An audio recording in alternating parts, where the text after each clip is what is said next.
Hello friends, welcome to this platform. स्वागत है आपका इस प्लेटफॉर्म में। तो आज का जो सेशन है वो साइंस का प्रैक्टिस सेट 4 सेशन है। इसके पिछले सेशन में मैंने प्रैक्टिस सेट 1, 2 और 3 बताया था। तो आज का जो सेशन रहेगा वो प्रैक्टिस सेट 4 सेशन रहेगा। जेटेड विद्यार्थियों के लिए वेरी इंपॉर्टेंट है ये सेशन। आप लोग वीडियो को स्किप नहीं कीजिएगा, कृपया वीडियो को पूरी देखिएगा। ठीक है, पूरी देखिएगा वीडियो, तभी आपको समझ में आएगा। ठीक है, तो आज का सेशन स्टार्ट करते हैं। क्वेश्चन नंबर 91, फलों के मीठे स्वाद का कारण है। फल का जो मीठा स्वाद होता है उसका क्या कारण है? Maltose, ribose, lactose, fructose. इसका सही आंसर होगा ऑप्शन नंबर डी, फ्रक्टोज के कारण फल जो होता है ना वो मीठे में, स्वाद में क्या होता है, वो मीठा होता है। ठीक है, अगला प्रश्न है, वास्तविक फल उत्पन्न होते हैं अंडाशय से, थैलेमस से, पंखुड़ी से या डी नंबर बाह्यदल से। इसका राइट आंसर होगा ऑप्शन नंबर ए, अंडाशय से। वास्तविक फल कहाँ से उत्पन्न होता है? अंडाशय से उत्पन्न होता है। ये याद रखना है फ्रेंड्स। ठीक है, अगला प्रश्न है, प्रकाश संश्लेषण में उपोत्पाद के रूप में मुक्त ऑक्सीजन का स्रोत है। फोटोसिंथेसिस के दौरान जो ऑक्सीजन मुक्त रूप से निकलती है उसका क्या स्रोत है? कार्बन डाइऑक्साइड, जल की ग्लूकोज की क्लोरोफिल। इसका राइट आंसर होगा आपका 93 का ऑप्शन नंबर बी, यानी कि जल। ठीक है, क्योंकि जल H2O ये स्पिल्ट होता है। ठीक है, हाइड्रोजन अलग, ऑक्सीजन अलग हो जाता है। ठीक है, अगला प्रश्न है, फूल का चमकीला तथा आकर्षक अंश है दलपुंज, बाह्यदल, दल या पुष्पवृत्त। इसका राइट आंसर है आपका 94 का ऑप्शन नंबर ए, दलपुंज। ठीक है, इसका ऑप्शन क्या होगा? Option number A right answer होगा। अगला प्रश्न है, कीटभक्षी पौधों के द्वारा कीटों के भक्षण करने का प्रमुख कारण है। कीटभक्षी जो पौधा होता है यानी इंसेक्टिवोरस प्लांट जो होते हैं, प्लांट्स के द्वारा कीटों के भक्षण करने का प्रमुख कारण है कार्बोहाइड्रेट प्राप्त करना, खनिज लवण प्राप्त करना, या CO2 गैस प्राप्त करना, या नाइट्रोजन प्राप्त करना। इसका राइट आंसर है 95 का ऑप्शन नंबर डी, नाइट्रोजन प्राप्त करना। ठीक है, अगला प्रश्न है, नागफनी में किसके द्वारा प्रकाश संश्लेषण की क्रिया होती है? यानी नागफनी का जो प्लांट होता है ना वो किसके द्वारा प्रकाश संश्लेषण की क्रिया होती है? उसमें पत्ती द्वारा होती है, या जड़ द्वारा होती है, या फल द्वारा, या तना द्वारा। तो 96 नंबर का ऑप्शन नंबर डी आंसर सही है, यानी तना के द्वारा क्या होता है, उसमें प्रकाश संश्लेषण होता है। ठीक है, अगला प्रश्न है, किस संघ की जंतुओं में देवगुहा नहीं पाई जाती है? यहाँ पूछ रहा है कौन सा संघ की जंतु में देवगुहा नहीं पाई जाती है? चपटे कृमि, पॉरीफेरा, प्रोटोजोआ, ये सभी। इसका राइट आंसर होगा ऑप्शन नंबर डी, यानी कि चपटे कृमि में भी देहगुहा नहीं होता है, पॉरीफेरा में भी देहगुहा नहीं होता है, और प्रोटोजोआ में भी देहगुहा नहीं होता है। यानी ये ऑप्शन नंबर जो डी है वो राइट आंसर है। अगला प्रश्न है, वास्तविक देहगुहा का निर्माण घूर्णीय परिवर्धन की किस अवस्था में होती है? वास्तविक देहगुहा जो होता है ना तो उसका जो निर्माण होगा तो घूर्णीय परिवर्धन की किस अवस्था में होगी? मीजोडर्म में, कि एक्टोडर्म में, कि एंडोडर्म में, कि सिंडोडर्म में। तो 98 का जो आंसर होगा वो ऑप्शन नंबर ए, मीजोडर्म। ठीक है, मीजोडर्म इसका राइट आंसर है। अगला प्रश्न है, काइटिन युक्त बाह्य कंकाल किस में पाया जाता है? जानवरों में, कीटों में, इन दोनों में, या इनमें से कोई नहीं? काइटिन, यानी कि इसका ऑप्शन नंबर जो बी होगा वो राइट आंसर होगा। काइटिन युक्त बाह्य कंकाल, यानी बाह्य कंकाल जो होता है ना वो काइटिन का बना होता है, तो वो कीटों में यानी इंसेक्ट में होगा इसका आंसर। ठीक है, option number B is right answer. अगला प्रश्न है, कृमियों का शरीर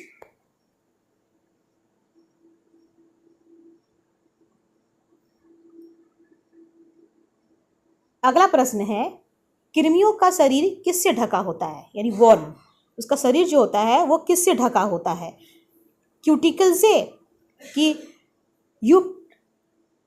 लैक्टेला से, या सीलोमेट से, या इनमें से कोई नहीं? तो कृमि का जो शरीर होता है वो ढका होता है आपका क्यूटिकल से। आंसर क्या होगा इसका? Cuticle, option number A right answer. अगला प्रश्न है, किस जंतु समूह या संघ के सब सदस्य समुद्रीय होते हैं। यहाँ पूछ रहा है कि किस जंतु समूह का या संघ का या कोई फाइलम का सब सदस्य जो होता है वो समुद्रीय होते हैं, यानी कि वो सी वाटर में पाए जाते हैं। पॉरीफेरा, सिलेंट्रेटा, इकाइनोडर्मेटा या मोलस्का। तो इसका ऑप्शन नंबर सी जो होगा वो सही आंसर होगा, इकाइनोडर्मेटा। इकाइनोडर्मेटा संघ का जो जंतु होता है ना, वो सभी कहाँ पाए जाते हैं? सी वाटर में। कहाँ पाए जाते हैं? सी में, यानी समुद्र में पाए जाते हैं। यानी हम कह सकते हैं मेरीन वाटर, समुद्री पानी में, खारा पानी में पाया जाता है।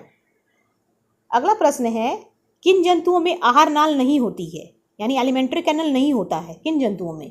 केकड़ा में, कि एरेक्नाइडा में, कि टीनिया में या यकृत कृमि में? यकृत कृमि मतलब लीवर वॉर्म, जिसको कहा था लीवर हुक या लीवर वॉर्म कहा जाता है इसको। तो यहाँ पूछ रहा है कि किस जंतु में आहार नाल नहीं होता है, तो 102 नंबर का जो ऑप्शन होगा वो option number C, Taenia. Taenia solium पूरा नाम है इसका, टीनिया सोलियम, जिसको फीता कृमि कहते हैं हम लोग, ठीक है। टैप वर्म टीनिया सोलियम, इसमें क्या होता है? आहार नाल नहीं होता है। अगला प्रश्न है, निम्नलिखित में से किस प्रक्रिया में ऊर्जा मुक्त होती है? श्वसन में, कि प्रकाश संश्लेषण में, कि अंतःग्रहण में, कि अवशोषण में? इसका राइट आंसर होगा ऑप्शन नंबर ए, श्वसन। जब हम सांस लेते हैं तभी यहाँ पे क्या होती है? एनर्जी फ्री होती है, एनर्जी मुक्त होती है, ठीक है। अगला प्रश्न है, निम्नलिखित में से किसे कोशिकीय श्वसन भी कहा जाता है, यानी कि सेलुलर रेस्पिरेशन? अंतः श्वसन को कहा जाता है, कि बाह्य श्वसन को कहते हैं, या ऑक्सीय श्वसन को कहते हैं, या अनऑक्सीय श्वसन को कहते हैं? इसका राइट आंसर होगा ऑप्शन नंबर ए, यानी अंतः श्वसन को क्या कहेंगे हम लोग? कोशिकीय श्वसन भी कह सकते हैं, ठीक है, सेलुलर रेस्पिरेशन जिसको कहते हैं। अगला प्रश्न है, श्वसन के समृद्ध में सत्य कथन की पहचान कीजिए। यह एक जैविक रासायनिक प्रक्रिया है कि इसमें भोजन का ऑक्सीकरण होता है, कि एटीपी के रूप में ऊर्जा मुक्त होती है, या उपयुक्त सभी कथन सत्य है? तो 105 नंबर का जो आंसर होगा option number D is a right answer. क्योंकि देखिए यहाँ पे श्वसन से संबंधित सत्य कथन पूछा है, तो ये एक क्या है? जैव रासायनिक प्रक्रिया है, राइट आंसर, ठीक है। यहाँ इसमें क्या होता है? भोजन का ऑक्सीकरण होता है, यानी कि फूड का ऑक्सीडेशन होता है, और एटीपी के रूप में ऊर्जा क्या होती है? फ्री होती है, यानी एटीपी के रूप में ऊर्जा बनता है। तो ये ऑप्शन जो ए बी सी ये तीनों सही आंसर है, इसलिए ऑप्शन नंबर डी जो होगा यहाँ पे कथन इसका सत्य है, यानी सारा सही है। अगला प्रश्न है, मानव शरीर में ऑक्सीजन का परिवहन किसके माध्यम से किया जाता है? यानी कि ह्यूमन की बॉडी में ऑक्सीजन का जो ट्रांसपोर्टेशन होता है वो किसके माध्यम से होता है? कौन है वो मीडियम जिसके थ्रू ऑक्सीजन का परिवहन होता है? हीमोग्लोबिन है, कि रुधिर प्लाज्मा है, कि ए या बी दोनों है, क्या रुधिर प्लेटलेट्स है? इसका सही आंसर जो होगा आपका option number C, A and B दोनों, हीमोग्लोबिन भी होगा और रुधिर प्लाज्मा भी होगा, ठीक है। ए और बी दोनों जो होगा ये क्या करेंगे? ऑक्सीजन का परिवहन करेंगे। ये एक मीडियम है मानव शरीर में ऑक्सीजन को ट्रांसपोर्ट करने का, ठीक है, एक जगह से दूसरी जगह ले जाने का। अगला प्रश्न है, फेफड़ों में गैसों का आदान प्रदान किनके माध्यम से होता है? रुधिर द्वारा होता है, कि वायु कुपिकाओं द्वारा होता है, कि श्वास नली द्वारा होता है, या धमनियों द्वारा होता है? इसका राइट आंसर होगा ऑप्शन नंबर बी, यानी वायु कुपिकाओं द्वारा होता है फेफड़ों में गैसों का आदान प्रदान, यानी गैसेस एक्सचेंज होता है फेफड़ों में, किसके थ्रू? फेफड़ों में वायु कुपिकाओं के द्वारा। अगला प्रश्न है, किसके ऑक्सीकरण के द्वारा उत्पन्न ऊर्जा को श्वसन कहा जाता है? ग्लूकोज, माल्टोज, शर्करा या उपयुक्त सभी? यहाँ प्रश्न पूछ रहा है कि ऑक्सीकरण के द्वारा उत्पन्न ऊर्जा को श्वसन कहेंगे हम। अगर हम ऑक्सीकरण करेंगे यानी ऑक्सीडेशन होगा तो उसमें ऊर्जा बनेगा, ठीक है, तो उसको श्वसन कहेंगे। किसको? ग्लूकोज को, कि माल्टोज को, कि शर्करा को, कि उपयुक्त सभी को? तो ऑप्शन नंबर जो ए होगा वो राइट आंसर होगा, ग्लूकोज, ठीक है। ऑक्सीकरण में जब ऑक्सीडेशन होगा तो ग्लूकोज बनेगा, तभी वहाँ क्या होगी? ऊर्जा बनेगी। अगला प्रश्न है, ऑक्सीश्वसन की क्रिया में कितनी ऊर्जा का उत्पादन होता है? यानी कि यहाँ पे जो ऑक्सीश्वसन होगा, ठीक है, एरोबिक रेस्पिरेशन जिसको कहते हैं, उस क्रिया में ऊर्जा का कितना उत्पाद होता है? 35 एटीपी, कि 38 एटीपी, कि 2 एटीपी, कि 11 एटीपी? इसका राइट आंसर होगा आपका ऑप्शन नंबर बी, यानी 38 एटीपी। याद रखिएगा कि जब सेलुलर रेस्पिरेशन भी होता है और या आपका यहाँ पे होता है एरोबिक रेस्पिरेशन, ऑक्सी श्वसन एरोबिक, क्योंकि रेस्पिरेशन दो टाइप के होते हैं, एरोबिक और एनएरोबिक। तो यहाँ पूछ रहा है ऑक्सी श्वसन मतलब एरोबिक रेस्पिरेशन में, ठीक है। तो यहाँ 38 एटीपी का क्या होगा, उत्पादन होगा। अगला प्रश्न है, जब अनॉक्सीय श्वसन की क्रिया जीवाणु और कवक में होती है तो उसे क्या कहते हैं। यहाँ पे प्रश्न है अनॉक्सीय श्वसन यानी कि एनएरोबिक रेस्पिरेशन जब किसी जीवाणु में होता है, कवक में होता है, तो उसे क्या कहेंगे, किण्वन कहेंगे कि डायफ्रांक्स कहेंगे कि क्रेब चक्र कहेंगे कि इनमें से कोई नहीं। इसका राइट आंसर है किण्वन, ठीक है, किण्वन, क्योंकि जीवाणु और कवक में जब होगा एनएरोबिक रेस्पिरेशन तो उसे कहेंगे किण्वन, ठीक है। अगला प्रश्न है, क्रेब्स साइकिल की क्रिया किसके अंदर संपन्न होती है, माइटोकॉन्ड्रिया के अंदर कि फेफड़े के अंदर कि हृदय के अंदर या श्वसन नलिका के अंदर होती है। क्रेब्स जो साइकिल चलता है, क्रेब चक्र चलता है, वो किसके अंदर होता है, ये माइटोकॉन्ड्रिया के अंदर होता है, याद रखिएगा, माइटोकॉन्ड्रिया के अंदर क्रेब साइकिल की क्रिया चलती है। अगला प्रश्न है, जब मनुष्य कार्य करता है तो मांसपेशियों में ऑक्सीजन के अभाव में पायरुविक एसिड का विखंडन किसमें हो जाता है। जब हम कोई काम करते हैं या कोई मनुष्य काम कर रहा है तो उसके मांसपेशी में क्या होता है, ऑक्सीजन का अभाव जाता है, लैक ऑफ ऑक्सीजन, ठीक है। तो उसके कारण क्या होगा, पायरुविक एसिड जो होता है ना वो टूट जाता है, उसका विखंडन हो जाता है। तो कैसे, जल में कि लैक्टिक अम्ल और कार्बन डाइऑक्साइड में या कोलेस्ट्रॉल में कि रुधिर में। इसका राइट आंसर होगा option number B, lactic acid, ठीक है। जब पायरुविक एसिड का विखंडन होता है तो किसमें बदल जाता है, वो लैक्टिक एसिड और कार्बन डाइऑक्साइड में बदल जाता है। यहाँ पे option number B right answer है। अगला प्रश्न है, कौन सी क्रिया को ऑक्सी तथा अनॉक्सी श्वसन का कॉमन स्टेप माना जाता है, कौन सी क्रिया को, ग्लाइकोलाइसिस, किण्वन क्रिया, डाइफ्रॉक या वाइटल। यहाँ पे पूछ रहा है क्वेश्चन एरोबिक रेस्पिरेशन और एनएरोबिक रेस्पिरेशन, यहाँ पे दोनों कॉमन स्टेप माना जाता है, कौन सा कॉमन स्टेप। तो यहाँ पे ऑप्शन नंबर जो होगा आपका ए यानी ग्लाइकोलाइसिस, यहाँ पे जो कॉमन होगा वो ग्लाइकोलाइसिस होगा। क्या होगा यहाँ पे, ग्लाइकोलाइसिस। अगला प्रश्न है, मानव शरीर का रक्त बैंक क्या कहलाता है, प्लीहा, यकृत, हृदय या किडनी। इसका राइट आंसर होगा प्लीहा, स्प्लीन, जिसको स्प्लीन कहते हैं, प्लीहा, ठीक है। अगला प्रश्न है, एक किशोर मनुष्य में सामान्यतः रक्तदाब कितना होता है, 120/80 mg/Hg या 160/95 mg/Hg या 130/90 mmHg या डी नंबर 80/120 mmHg। तो यहाँ पे ऑप्शन नंबर 115 का option number A right answer यानी 120/80 mmHg होगा, ठीक है। यहाँ पे आंसर ऑप्शन नंबर ए। अगला प्रश्न है, सर्वाधिक जैव विविधता कहाँ पाई जाती है, सबसे ज़्यादा बायोडाइवर्सिटी कहाँ पाई जाती है, उष्णकटिबंधीय वर्षा वनों में कि शीतोष्ण कटिबंधीय वनों में या शंकुधारी वनों में या ध्रुवीय उत्तर ध्रुवीय वनों में, ठीक है। यहाँ पूछ रहा है कि सबसे ज़्यादा कहाँ पे होता है बायोडाइवर्सिटी, तो यहाँ बायोडाइवर्सिटी जो होगा सबसे ज़्यादा आपका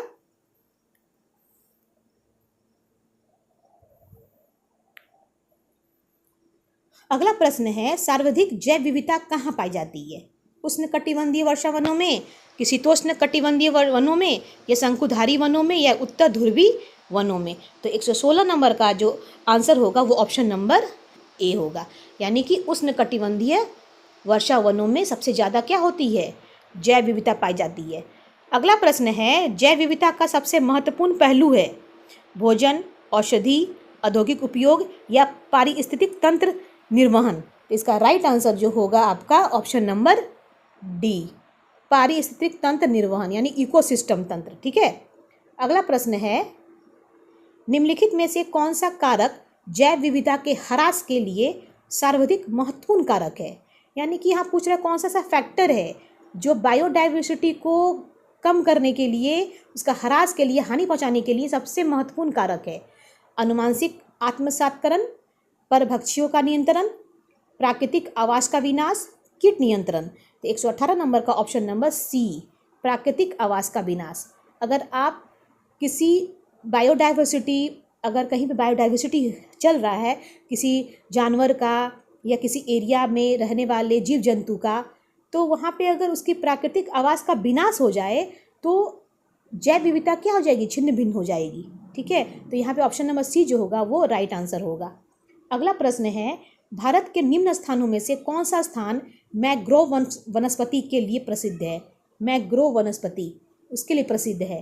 काजीरंगा, शांत घाट या सुंदरवन या डी नंबर हिमालय की तराई।